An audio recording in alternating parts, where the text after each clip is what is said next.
Assalamualaikum warahmatullahi wabarakatuh. Salam sejahtera bagi kita semua. Kepada yang terhormat Pak Ahmad Fahru Rozi, ZS, SSI, MSc, selaku dosen mata kuliah Ilmu Biomedik Dasar, dan juga kepada teman-teman yang menonton serta melihat diskusi pada hari ini. Sebelum memulai diskusi, izinkan saya memperkenalkan kelompok 2 terlebih dahulu. Perkenalkan, nama saya Nadila Putri, selaku perwakilan dari kelompok 2 yang menjadi moderator untuk memandu jalannya diskusi pada hari ini.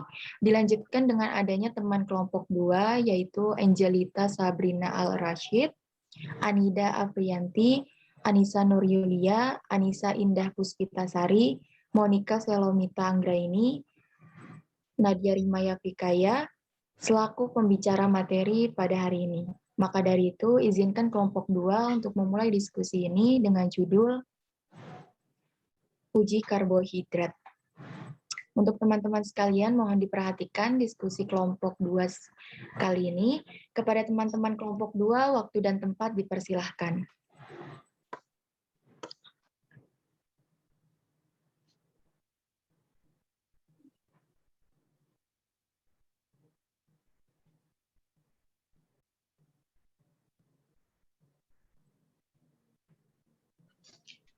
Pertama ada uji Benedik. Uji Benedik adalah uji kimia untuk mengetahui adanya gula reduksi dalam larutan sampel. Next.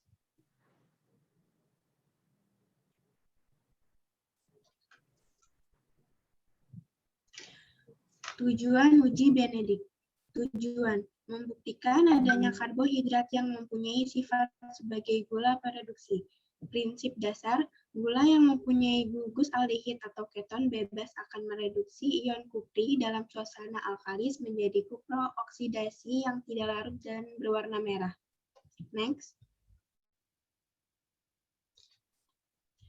Reaksi uji Benedik. Uji Benedik memanfaatkan reaksi kimia gula reduksi dengan ion tembaga yang menghasilkan endapan berwarna merah bata. Warna tersebut berasal dari senyawa tembaga 1 oksidasi Cu2O yang terbentuk dari hasil reaksi. Sampel akan bereaksi positif menghasilkan endapan berwarna merah yang berasal dari Cu2O apabila memiliki gugus aldehid. Gugus aldehid disebut reduksi karena reaksinya dengan ion tembaga menyebabkan bilangan oksidasi tembaga turun dari +2 menjadi +1, membuktikan senyawa Cu2O. Namun, ion Cu+ tidak dapat larut dengan baik di dalam air. Oleh karena itu, dilakukan pemanasan pada larutan. Pemanasan ini akan meningkatkan kelarutan ion Cu+ dalam air sehingga masih akan menghasilkan endapan berwarna merah bata. Next.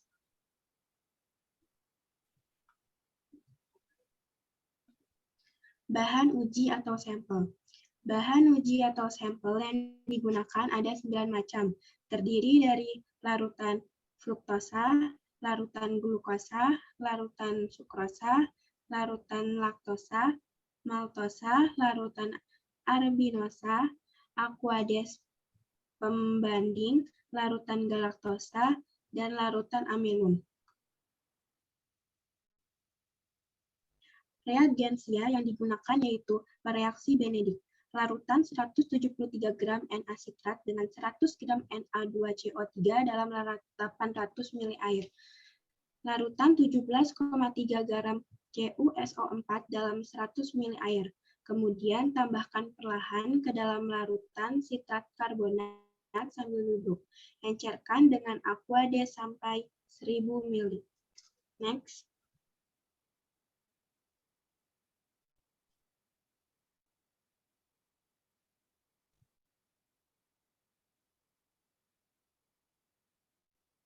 Alat yang digunakan yaitu yang pertama pipet tetes, kedua tabung reaksi, yang ketiga pipet ukuran 5 mili, yang kelima itu penangas air. Next. Selanjutnya ada cara kerja. Pertama, masukkan dalam tabung reaksi 5 tetes larutan uji dan 15 tetes reaksi Benedik. Kemudian campurlah dengan baik. Yang kedua, masukkan penangas air mendidih selama 5 menit.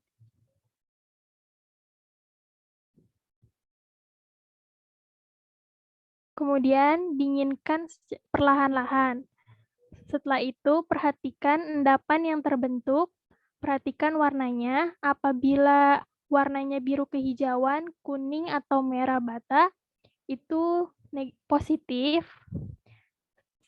Positif tergantung kadar gula produksinya. Sedangkan untuk warna biru itu negatif. Hasil uji Benedik. Bahan uji pertamanya glukosa 1%, hasil ujinya positif, warnanya hijau kuning, dan terjadi endapan merah bata. Yang kedua ada fruktosa 1%, hasil ujinya positif, warnanya hijau kuning, dan endapan yang terjadi adalah merah bata. Yang ketiga ada sukrosa dengan 1%, hasil ujinya negatif, warnanya biru, dan tidak ada endapan yang terjadi. Kemudian ada laktosa 1%, hasil ujinya positif, warnanya hijau kuning, dan endapan yang terjadi adalah merah bata. Lalu ada maltosa 1%, hasil ujinya positif, warnanya hijau kuning, dan terjadi endapan merah bata. Lalu ada pati 1%, hasil ujinya negatif, warnanya biru, tidak ada endapan yang terjadi. Lalu ada bahan uji galaktosa, hasil ujinya positif, warnanya hijau kuning, dan terjadi endapan merah bata. Lalu ada arabinosa, hasil ujinya positif, warnanya hijau kuning, dan endapan yang terjadi merah bata. Lalu yang terakhir ada aquades, hasil ujinya negatif, warnanya biru, dan tidak ada endapan yang terjadi.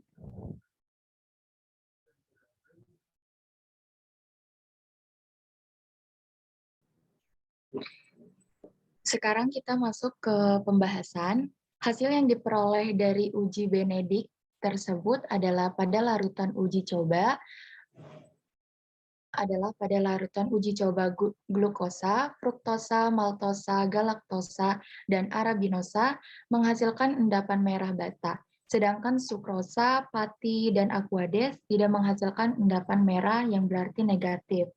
Sampel yang menghasilkan reaksi positif ini termasuk ke dalam gula prereduksi karena memiliki gugus aldehid atau keton bebas yang dapat mereduksi ion Cu2+ dalam suasana alakalis menjadi Cu+ yang mengendap sebagai Cu2O.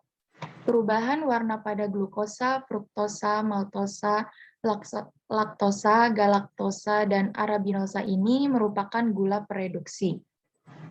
Pada sukrosa, amilum atau pati, dan aquades tidak menunjukkan adanya perubahan, sehingga karbohidrat ini tidak merupakan prereduksi.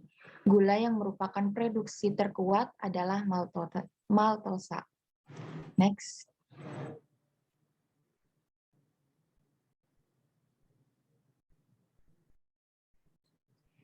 Kesimpulannya adalah uji Benedik adalah uji kimia untuk mengetahui kandungan gula atau karbohidrat prereduksi.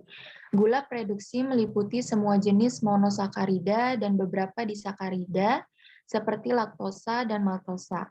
Larutan Benedik akan menguji keberadaan gugus aldehida dan keton pada gula aldosa dan ketosa.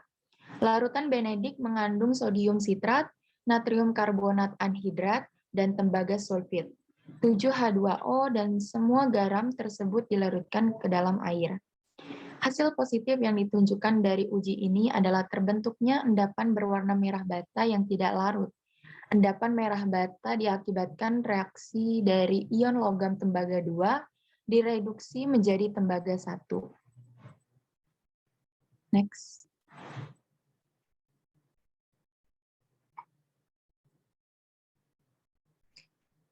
Oke, sekarang kita masuk ke materi uji Barefoot. Uji Barefoot ini adalah uji untuk membedakan monosakarida dan disakarida dengan mengontrol kondisi pH serta waktu pemanasan. Uji Barefoot ini untuk memisahkan antara monosakarida dan disakarida yang dapat mereduksi ion kupri. Next.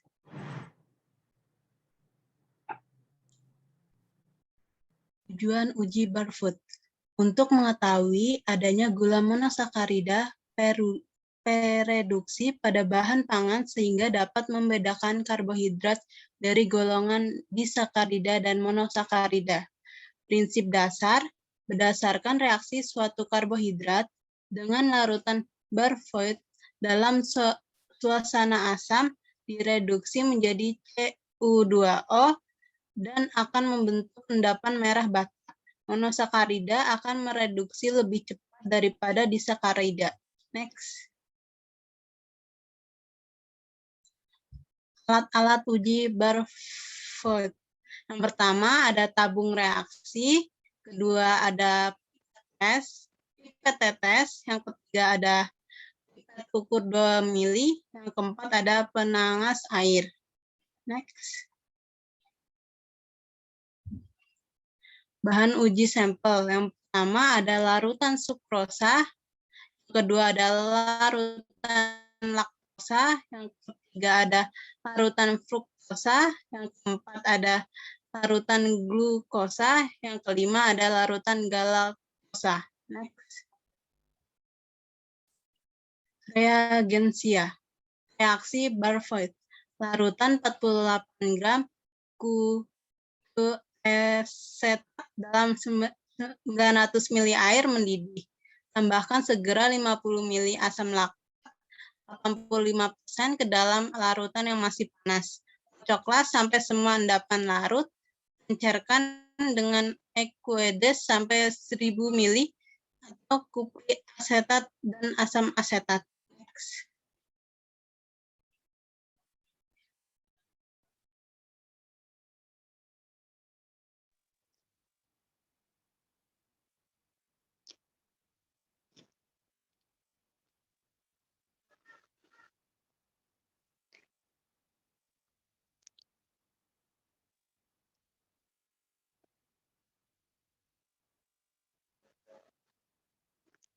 Cara kerja Barfoot. Yang pertama, siapkan 5 tabung reaksi. Yang kedua, masukkan 2 ml larutan Barfoot ke dalam masing-masing tabung reaksi. Ketiga, tambahkan masing-masing 0, ml atau 10 tetes sampel, lalu campur sampai homogen. Yang keempat, panaskan ke dalam penangas air mendidih selama 5 menit. Yang terakhir, amati terjadinya endapan merah bata pada setiap tabung reaksi. Lanjut. Hasil uji Barfoot. Sampel glukosa hasilnya positif dengan warna biru kehitaman dan terdapat endapan merah bata. Fruktosa hasilnya positif dengan warna biru kehitaman dan terdapat endapan merah bata. Sukrosa hasilnya negatif dengan warna biru kehijauan dan tidak terdapat endapan.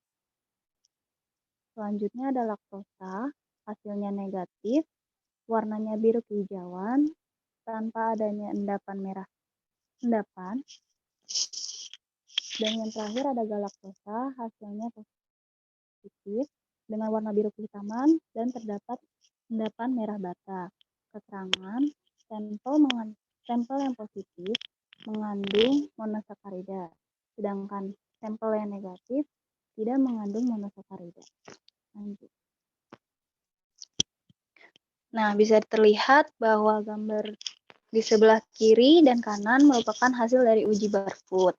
Yang sebelah kiri itu berwarna biru kehijauan, itu merupakan hasil negatifnya. Sedangkan yang di kanan warna biru, larutan berwarna biru dan terdapat endapan merah bata, itu merupakan hasil dari positif uji Barfoot.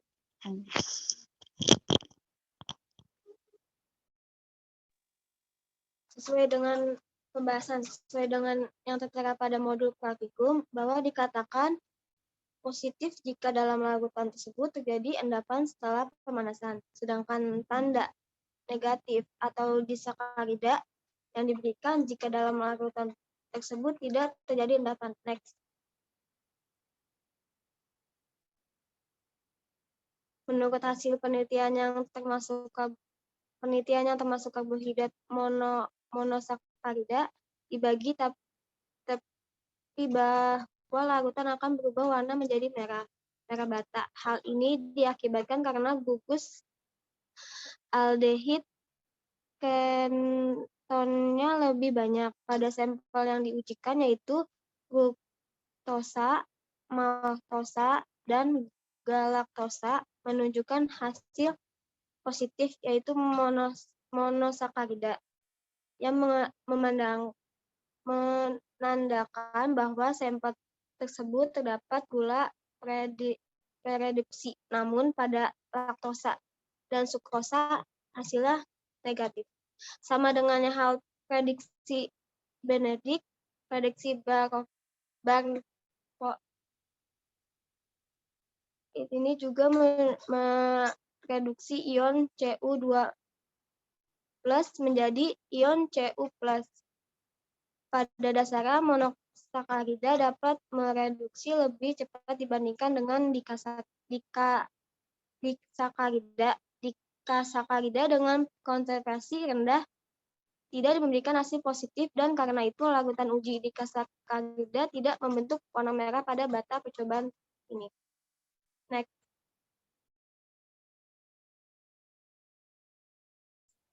Ya, baik. Seperti yang ditampilkan, terdapat reaksi uji Barfoot yang menampilkan reaksi uji kimia di gambar. Nah, pada percobaan ini itu diperoleh data bahwa suatu monosakarida dapat dibedakan dengan disakarida yang dapat diamati dari bentuknya endapan merah bata pada senyawa glukosa, fruktosa, dan galaktosa. Sedangkan zat laktosa dan sukrosa tidak akan membentuk endapan merah bata. Jadi bisa dianggap sebagai disakarida. Sama halnya dengan reaksi Benedict, reaksi Barfoot ini juga mereduksi ion Cu2+, yang mana nantinya akan menjadi ion Cu+. Pada dasarnya, monosakarida itu dapat mereduksi lebih cepat dibandingkan dengan disakarida. Disakarida dengan konsentrasi rendah itu nggak akan memberikan hasil positif karena larutan uji disakarida itu tidak akan membentuk warna merah oranye pada percobaan ini. Boleh di next. Sehingga kesimpulan yang bisa kita ambil dari uji Barfoot ini, jadi berdasarkan sifat-sifatnya terhadap zat-zat penghidrolisa karbohidrat yang dibagi dalam 4 kelompok utama, yaitu ada monosakarida, oligosakarida, glikosida, dan polisakarida. Di mana untuk uji Barfoot sendiri itu adalah uji untuk membedakan monosakarida dan disakarida dengan mengontrol kondisi pH serta waktu pemanasan. Sehingga dari uji percobaan Barfoot ini kita mengetahui adanya gula monosakarida produksi pada bahan pangan. Nah, monosakarida dan disakarida sendiri itu dapat dibedakan dengan terbentuknya yang tadi ya, endapan merah bata dan monosakarida, sedangkan pada disakarida itu tidak akan terbentuk endapan merah bata. Sekian presentasi dari kelompok kami, akan saya serahkan ke moderator.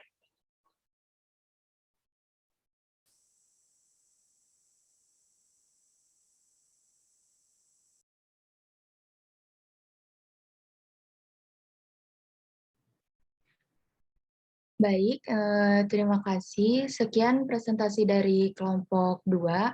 Mohon maaf apabila ada salah kata atau kata-kata yang kurang dimengerti. Terima kasih. Wassalamualaikum warahmatullahi wabarakatuh.